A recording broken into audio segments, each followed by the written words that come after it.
Good morning. Morning. Good morning. Thank you all for waiting patiently.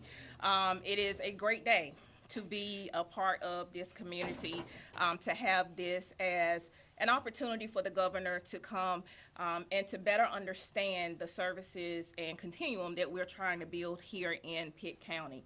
On behalf of the more than 150 employees of Integrated Family Services who provide behavioral health services across 32 North Carolina counties, I want to personally thank you all for being here. A special thank you goes to Governor Josh Stein for your leadership and commitment to advancing behavioral health and public safety. For 22 years, Integrated Family Services has walked alongside individuals and families through some of their hardest moments. We understand the complexity and severity of a behavioral health crisis, and we know that in rural areas, it can be much harder to connect people to care because of distance, limited transportation, and the reality that too many still don't know where to turn. As we recognize World Mental Health Day tomorrow, I'm reminded that awareness is the first step. We have to understand what truly matters, and that is action. And that action starts here with us. Too often, the conversation centers on what we don't have. But across Eastern North Carolina, we already have strong community-based services that work if we use them. Yes, there are gaps. Yes, there are barriers, but we must become better stewards of the resources that we do have. Raising awareness where we live, work, and play, reducing stigma, and helping people know how to access help when they need it is vital. When someone trusts you enough to say that they're not okay, that moment matters. Your response matters. Help them understand that we all face challenges and periods of hardship. We are all tested at times, and guide them toward help, not judgment. Our mobile crisis and co-responder programs respond every day, in person and virtually, to individuals in crisis with compassion and clinical skill. These teams de-escalate, stabilize, and connect people to services before they are discharged. Co-responder teams work directly with Department of Social Services and law enforcement agencies, bridging the gap between public safety and behavioral health. We're preparing to launch MORES, which stands for Mobile Outreach, Response, Engagement, and Stabilization. This is a team-based crisis response intervention for children and adolescents ages 3 to 21 years of age experiencing escalating emotional and behavioral needs. MORES will provide a licensed clinician, a family support partner, psychiatric consultation, care management, and up to 8 weeks of follow-up care to assist the family and youth. The goal is to increase access to the behavioral health system, reduce residential placements and legal involvement, reduce emergency department admissions, and promote safe behavior in youth in their homes and communities. This pilot is a partnership with the North Carolina Division of Mental Health, Developmental Disability, and Substance Use Services and the UNCG Center for Youth, Family, and Community Partnerships. In a couple of weeks, our behavioral health urgent care facility will open, and we will begin to serve adults and children in crisis. This is made possible through funding assistance from Trillium Health Resources. The BHUC, as we call it, will be a diversion from the emergency department for children and adults who need immediate help and stabilization for up to 23 hours and 59 minutes, with the capacity to serve 12 individuals at a time. That's important. There, with the people being served, they will receive a crisis and risk assessment, physical health and medical screenings, a clinical evaluation, case management, and discharge planning. Through collaboration with ECU Behavioral Health Hospital, ECU Health, and Pitt County DSS, we are all strengthening the continuum for crisis care here in Pitt County, as well as the surrounding areas. Our goal is to have there to be no wrong door and no one left to navigate crisis alone. 988 is the National Suicide and Crisis Lifeline, answered right here in Pitt County by Real Crisis Intervention. 988 connects people to someone to contact through call or text. When you reach out, a trained counselor will listen, Understand how the situation is affecting you, provide support, and share resources that may be helpful. If the situation can safely be resolved over the phone, Real Crisis is there to do that.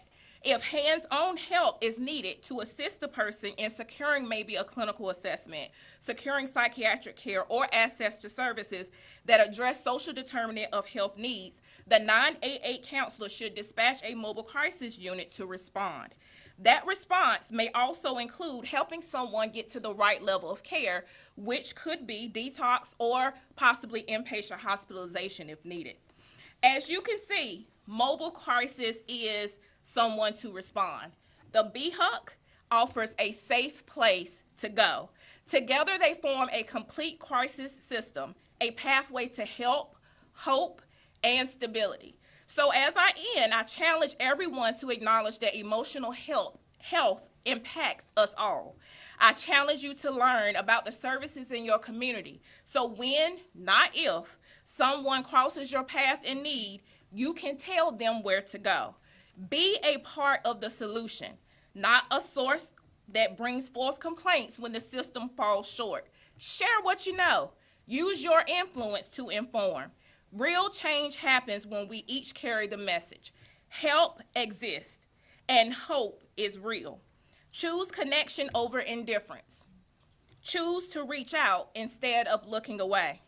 Choose connection. Someone's strength might start with your notice. Thank you. Now, we will have Sheriff Dance to take the podium. Thank you and good morning. As the elected sheriff of Pitt County, I can personally attest to the instrumental needs for mental health services. In the last 24 months alone, my office has received over 900 crisis intervention calls for service for those suffering from emotional and psychological episodes. This ties up law enforcement services for non-criminal matters for members of our community that are truly in need of help and are far better served through social and psychological supportive services. These people are owed compassion, treatment options, and continuity of care. We are so grateful for the Mobile Crisis Service and the co-responder program that Integrated Family Services provides in Pitt County. Through these avenues, it alleviates the demand on law enforcement and appropriately offers our residents in need dignity, care, and a pathway to wellness. Thank you, and at this time, I'll turn it over to Governor Stein. Thank you, Sheriff Dance, for your words. Thank you for your leadership and recognition about the urgency of our adequately responding to people's health care needs, including their mental health care needs. Senator Smith, Representative Brown, District Attorney Dixon, thank you all for being here very much. Thank you for the service you provide the people of Pitt County. Natasha Holly here, Integrated Family Services. Thank you for hosting us. Thank you for the tour. But most importantly, thank you for offering this service to the people of Pitt County. There are so many people, so many families who experience somebody having a crisis and they need to be stabilized. This is a place where they can come and get that stabilization that they desperately need so that they can then be assessed and connected to whatever service they need in order to have long-term success. I'm so excited about the work that you do with mobile crisis care, co-responder services, school-based therapy, and of course, this behavioral health urgent care center. The clinic is doing a lot to help people in Eastern North Carolina. They're taking care of people's health. At the same time, they are making Eastern North Carolinians safer. Here in North Carolina, we've recently suffered two prominent tragic reminders of just how important it is that we do everything in our power to get treatment to people who need it with serious mental illness. Our hearts ache for the families of Irina Zarutska and Charlotte and the three victims who died in Southport. Of course, we're all immensely relieved that everyone else who was shot has since been released from the hospital. The senseless murders raise real concerns for people all over the state. We all know that the vast majority of people with mental health challenges pose no risk to anyone other than potentially themselves. But we also know that some can. There are too many people in our communities with dangerous obsessions, exhibiting threatening behaviors, who do pose risks to others. Everyone deserves to be and to feel safe in their daily lives, whether it's on their way to work, at church, in their neighborhood, at their kids' school, in their home. And people dealing with serious mental health challenges similarly deserve to have access to health care so that they have the best chance to live healthy, productive lives. We can and must do more to get people well and to keep people safe. Last week, I signed a bill meant to bring us closer to that goal. The bill, however, does not go far enough. Both of the people who committed these terrible acts of violence were suffering from serious mental health crises. If our mental health care system fails to serve people when they need it, then we are failing to properly care for the well-being and safety not only of them, but of all the people of this state. According to the National Association of Mental Illness, 1.8 million North Carolina adults live with a mental illness. Now understand, the overwhelming majority, vast majority of those people don't pose risks to others, but they are still not well. And in recent years, on a bipartisan basis, we've made some real progress when it comes to treating mental illness. In fact, this facility is an outgrowth of a bipartisan partnership to address mental health needs of North Carolinians. But we know it's not enough. House Bill 307 didn't put any new money towards mental health or behavioral health treatment, money that would help us to turn the tide. In the coming weeks, I'll lay out a comprehensive mental health plan, but we know there are things that we should and can do right now. At a start, the General Assembly must fully fund Medicaid when they come back to Raleigh in a week and a half. Medicaid is the largest payer in the country for mental health and substance use disorder services. It helps people with mental health conditions see a therapist and afford psychiatric prescriptions. In short, it is a lifeline. The General Assembly must fund Medicaid now. The two chambers, the House and the Senate, refused to come to an agreement to this point. They agree that more money is needed. They agree how much money is needed. Their disagreements that have kept them from coming to the deal have nothing to do with Medicaid. It's time for them to put the people's health and all of our safety ahead of their political disputes. Send me a bill and I will sign it in October. Second, we need to improve our response when mental health and public safety cross each other. It includes getting people who need it treatment when they first interact with law enforcement. This is called diversion. Get people whose real issue is mental health and not criminal justice out of the criminal justice system and into the healthcare system where they can get treated and become well. There are some positive provisions in ARENA's law to accomplish just this. It also includes what happens while people are incarcerated. This is a moment, it's actually a moment of opportunity to treat people's underlying conditions, whether it's mental health or substance use disorder, and then we want to help them reenter successfully when they leave jail or prison. There are so many opportunities throughout the criminal justice system when we could just step back and say, hey, this person needs a service.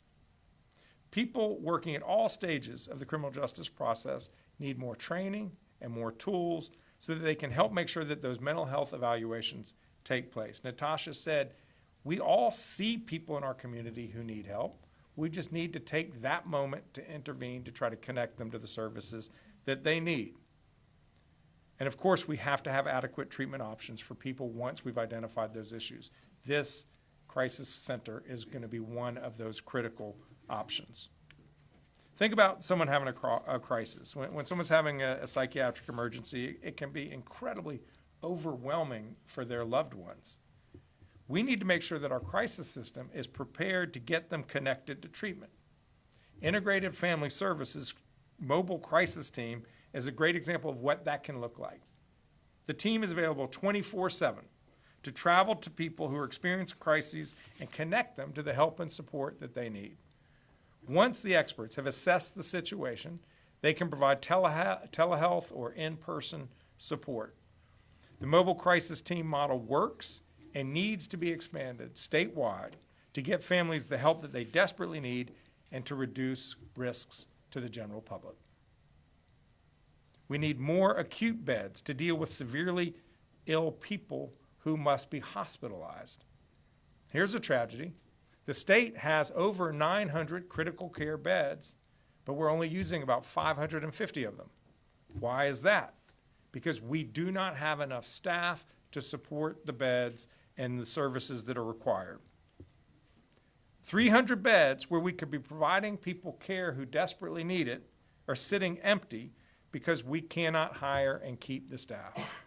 Let's make these jobs much better paid and more attractive so that we can ramp up the state's capacity to meet the needs of our people. Next, we need to make sure that people receive treatment that they need while they're incarcerated. The majority of people in custody in our state have mental health or substance use issues. Sheriff, what would you estimate in your jail, what percentage of people have either a mental health or substance use challenge? I would estimate around 80 to 85%. So this isn't a jail.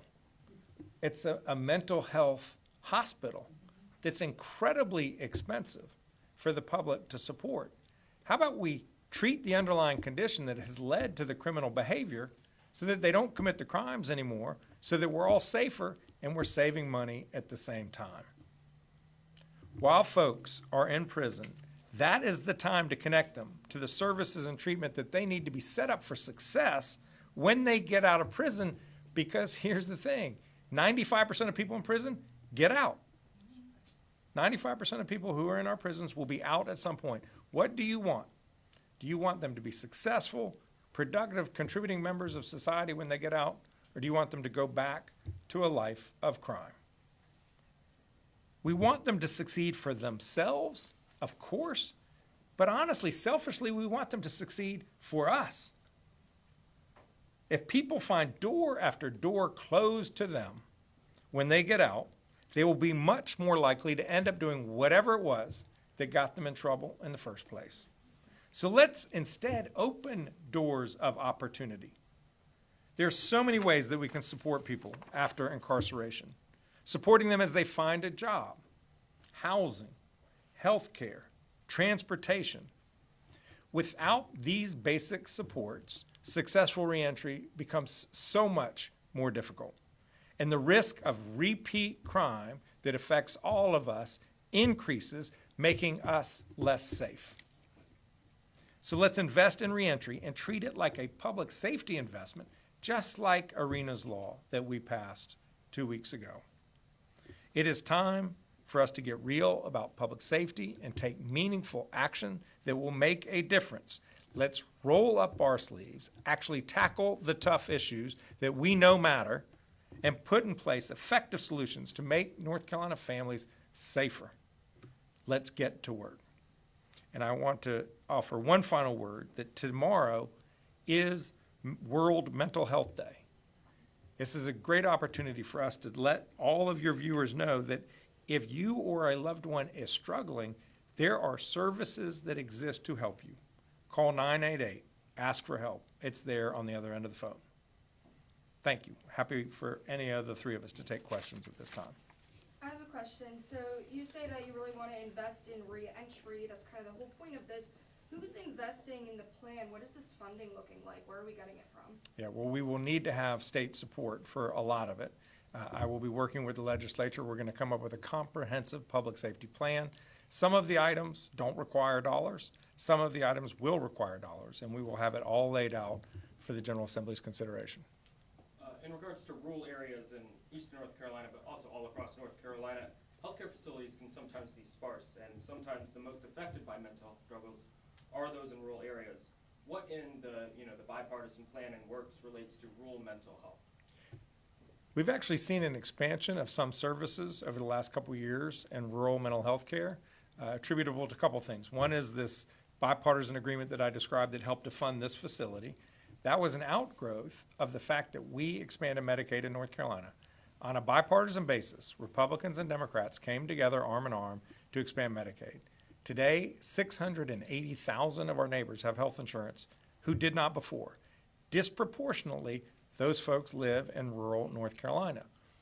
Because folks have a means to pay for care now that they have health insurance, more providers are coming to rural North Carolina.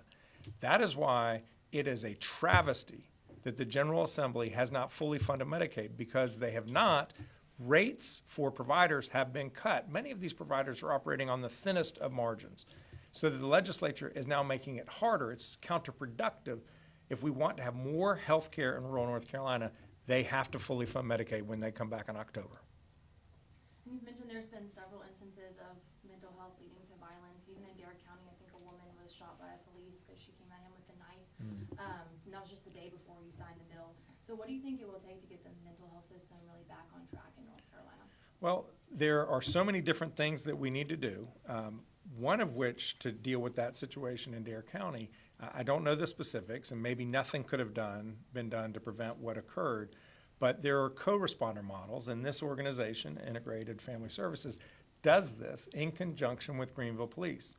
When a call comes to 911, and it's clear that it's somebody experiencing mental health crisis, the police will go to ensure that the situation is safe, but Integrated Family Services will go with a counselor who can respond and help de-escalate that situation, because we don't want a tragedy of somebody being killed because they pose a threat to someone else. If we can lower the temperature and de-escalate, maybe we could then connect that person to mental health care facility services that will make a difference in their lives.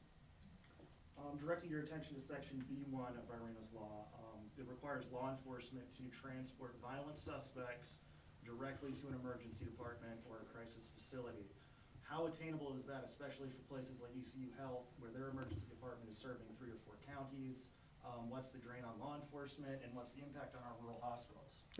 These are very legitimate concerns, and we have to closely monitor what the impacts are to ensure that we're not essentially stopping the ability of our emergency departments to serve the general public. Because if all the beds get filled up with people in mental health crises, then people who have a broken arm or a heart attack may not be able to be served. So it is a legitimate concern.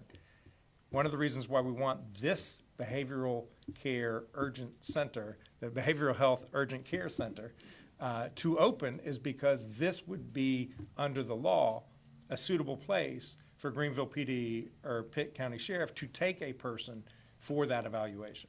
So we want to have more facilities that are specially trained for that kind of population to try to take some of the load off of emergency departments.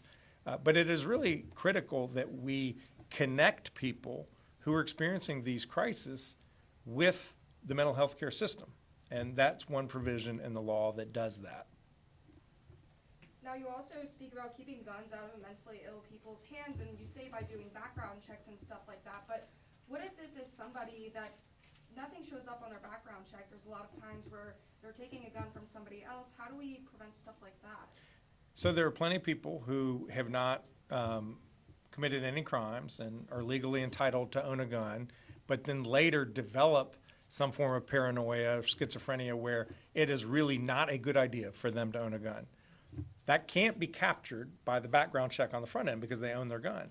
But there's another provision called a red flag law where a family member or law enforcement could go to a court and petition the court in a hearing, due process hearing, and say this person poses a real risk to themselves, poses a real risk to others, and we should take those guns away from them temporarily. There are plenty of states that have those laws, and gun deaths have gone down afterward. Thank you. All right. Thank you so much for being here. One more question, just what we have here, sir. Any thoughts on Cecil Brockman, the representative in Guilford County? I just read press reports, and the charges are extremely serious and deeply troubling. And while the criminal justice process takes effect, he cannot be effective representing his constituents, and he should resign. Thank you, everybody. Thank you for joining us today. As you know, most of y'all have the press email. If you have any follow-up